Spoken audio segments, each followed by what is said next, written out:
Hello friends, welcome to home food zone.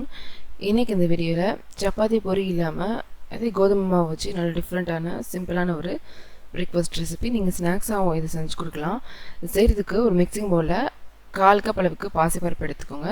நல்லா சுத்தமாக wash பண்ணிவிட்டு இது வந்து ஒரு மணி நேரம் ஊற வச்சு எடுத்துக்கோங்க. இது செய்கிறதுக்காக இன்னொரு பவுல் எடுத்துக்கோங்க. இதில் 1 கப் அளவுக்கு கோதுமை மாவு எடுத்துக்கோங்க. இதில் 1/2 டீஸ்பூன் அளவு உப்பு சேர்த்துக்கோங்க. 1 டீஸ்பூன் அளவு எண்ணெய் சேர்த்துக்கோங்க. அப்படி இல்லைன்னா நெய் கூட சேர்த்துக்கலாம். உப்பு எண்ணெய் நல்லா எல்லா பக்கமும் படுற மாதிரி மிக்ஸ் பண்ணி எடுத்துக்கோங்க. இதில் இப்போ கொஞ்சம் கொஞ்சமாக தண்ணி ஊற்றி நல்லா மாவு எப்போ நம்ம நார்மலாக சப்பாத்திக்கு பிசைறது மாதிரியே பிசைஞ்சு எடுத்துக்கலாம். நல்லா மாவு இந்த அளவுக்கு வந்து இருக்காமல் பிசைஞ்சு எடுத்துகிட்டு கடைசியாக 1 டேபிள் ஸ்பூன் அளவு எண்ணெய் இல்லைன்னா நெய் சேர்த்து திரும்பவும் நல்லா வந்து கொஞ்சம் டைம் கொடுத்து பிசைஞ்சுக்கோங்க. இந்த உருட்டை மாவை வந்து அப்படியே நம்ம விட்டுடலாம். ஒரு 10 நிமிஷம் அப்படியே இருக்கட்டும். இப்போ நம்ம ஊற வச்ச பாசிப்பருப்பை எடுத்து நல்லா ஒரு வாஷ் பண்ணிவிட்டு ஒரு மிக்ஸி ஜாரில் போட்டுக்கலாம். தண்ணி எதுவுமே நம்ம எக்ஸ்ட்ராவாக சேர்க்க வேண்டாம். இதில் இருக்கிற அந்த ஈரப்பதமே போதும். இதில் ஒரு 2 துண்டு சின்ன துண்டு இஞ்சி சேர்த்துக்கோங்க.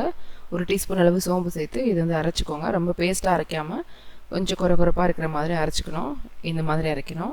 இப்போ இதை ஒரு பவுலில் மாற்றிட்டு இது கூட ஒரு மீடியம் சைஸ் வெங்காயம், ஒரு பச்சை மிளகாய், கொஞ்சமாக ஃப்ரெஷ்ஷான கருவேப்பிலை, உப்பு தேவையான அளவு சேர்த்துக்கோங்க. கூடவே ஒரு 1/2 டீஸ்பூன் அளவு கரம் மசாலா சேர்த்து நல்லா கலந்துக்கோங்க. நீங்கள் வெங்காயம் பச்சையாக சேர்க்குறது உங்களுக்கு விருப்பம் இல்லைனா லேசாக பேனில் போட்டு சாட்டே பண்ணி கூட சேர்த்துக்கலாம். இப்போ ஸ்டஃபிங் ரெடி ஆயிடுச்சு. இப்போ நம்ம ஏற்கனவே உருட்டி எடுத்த கோதுமை மாவை திரும்ப ஒரு தடவை எடுத்து நல்லா வந்து பிசைஞ்சு எடுத்துக்கலாம். இதுலேருந்து நல்லா ஒரு பெரிய பெரிய உருண்டையாக வந்து பிரித்து எடுத்துக்கோங்க. நம்ம மொத்தமாக தேய்ச்சி கட் பண்ணி தான் எடுக்க போகிறோம். அதனால் நல்லா அந்த மாதிரி பெருசாக மாவு பிரித்து எடுத்து உருட்டி எடுத்துக்கோங்க. நார்மலாக நம்ம சப்பாத்திக்கு எப்படி தேய்ப்போமோ அதே மாதிரி மெல்லிசாக வந்து தேய்ச்சிக்கோங்க. அடியிலே மேலே மாவு போட்டு தேய்ச்சிங்கன்னா ஈஸியாக இருக்கும். இப்போ இந்த மாதிரி ஒரு பவுல் இல்லைனா ஒரு குக்கி கட்டர் கூட வச்சுக்கலாம். வச்சு இந்த மாதிரி ரவுண்ட் ஷேப்பில் கட் பண்ணி எடுத்துக்கோங்க.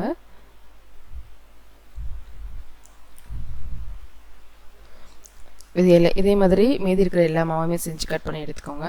இதை நம்ம இப்போ எடுத்துடலாம். இப்போ மாவு தேய்ச்சி எடுத்தாச்சு. இப்போ இதை நம்ம வேக வச்சு எடுக்கணும். இது மாதிரி ஒரு தட்டு வச்சுக்கோங்க. அப்படி இல்லைன்னா டேரெக்டாக நீங்கள் இட்லி பாத்திரத்தில் கூட வேக வச்சு எடுக்கலாம்.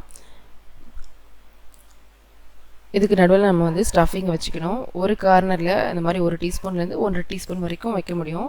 எந்த அளவுக்கு அந்த ஷீட் நீங்கள் தேய்ச்சி எடுத்துருக்கீங்களோ அந்த அளவுக்கு நீங்கள் ஸ்டஃபிங் உள்ளே வைக்கலாம். பெரிய சைஸாக செஞ்சிங்கன்னா ஒரே தடவையாக கூட நீங்கள் எல்லா ஸ்டஃபிங்கையும் வச்சு மொத்தமாக வேக வச்சு அப்புறம் கட் பண்ணி கூட சர்வ் பண்ணலாம். உங்களோட விருப்பம் தான். உங்களுக்கு எந்த மாதிரி செய்ய பிடிச்சிருக்கோ அந்த மாதிரி நீங்கள் செஞ்சுக்கலாம். ஸ்டஃபிங் வச்சுட்டு இன்னொரு சைடு எடுத்து மேலே நல்லா க்ளோஸ் பண்ணி லேஸ் அமைக்க விட்டுக்கோங்க. இப்போ ஹை ஃப்ளேம்லேயே வச்சு ஒரு 7லேருந்து 8 நிமிஷம் வேக வச்சுக்கோங்க.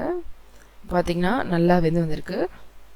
இப்போ இதை நம்ம திரும்பவும் வந்து தாளிக்கிறதுக்காக ஒரு பேனில் 1 டேபிள் ஸ்பூன் அளவு எண்ணெய், கடுகு கொஞ்சம் ஒரு 1/4 டீஸ்பூன் அளவு, 1 டீஸ்பூன் சீரகம், 1 டேபிள் ஸ்பூன் கடலைப்பருப்பு, கொஞ்சமாக ஃப்ரெஷ்ஷான கருவேப்பிலை போட்டுக்கோங்க. இது நல்லா வறுத்துட்டு 1/4 டீஸ்பூன் மஞ்சள் தூள், ஒரு 1/2 டீஸ்பூன் அளவு குழம்பு மிளகாத்தூள், உங்களுக்கு விருப்பமான மசாலா நீங்கள் எது வேணால் ஆல்ட்ரு பண்ணி சேர்த்துக்கலாம். இப்போ இதை நல்லா கலந்துட்டு மசாலா சேர்க்கும் போது அடுப்பை நல்லா சிம்மில் வச்சுக்கணும். நல்லா கலந்துட்டு நம்ம வேக வச்சு எடுத்து அந்த பீஸ் எல்லாம் நம்ம உள்ளே சேர்த்துட்டு அப்படியே மூடி வச்சிடலாம். ஒரு 30லேருந்து 40 செகண்ட் அப்படியே விட்டுருங்க. அப்புறம் நம்ம திருப்பி விட்டுட்டு திரும்பவும் இதை மூடி வச்சு 30-40 செகண்ட் அப்படியே விட்டுட்டு அதுக்கப்புறமா எடுத்து சர்வ் பண்ணால் ரொம்ப நல்லாயிருக்கும். இந்த மாதிரி நீங்கள் எண்ணெயில் போட்டு திரும்பி ஃப்ரை பண்ண கூட தேவையில்லை. அப்படியே டேரெக்டாகவே சாப்பிட்லாம். உங்களோட சாய்ஸ் தான். நீங்கள் சட்னியோட சர்வ் பண்ணிங்கன்னா இன்னும் ரொம்ப ரொம்ப நல்லாயிருக்கும்.